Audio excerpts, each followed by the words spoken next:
But before we look at verse 15, just like notice where it fits in this story.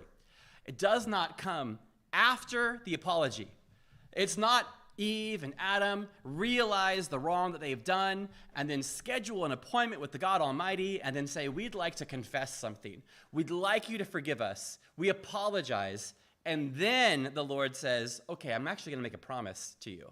No, before the apology, God isn't waiting for them to clean up their act first and then he'll speak a word of restoration. He just kind of rushes in and promises redemption. He doesn't even wait for them to feel their need for a rescuer before he communicates that one is on the way. Guys, I think this is the father heart of God that is on display. Yes, he brings discipline. Yes, he brings correction and judgment.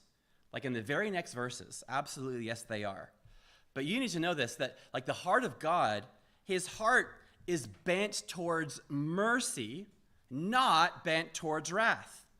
His instinct, if I could speak of God having instinct, is towards healing and not harming. This is an insight that is, I think, really well explained in Dane Ortland's book that came out like 2 years ago called Gentle and Lowly. It should be on all of your reading lists. It's so good.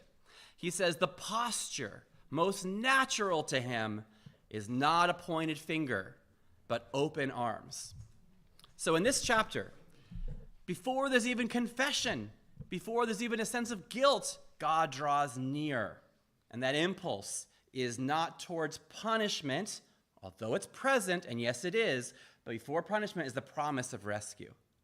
So the gospel begins not even with our acknowledgement of our need, but with God's sovereign initiative, his compassion and his mercy towards his damaged and ruined beloved children is what gets this whole thing started.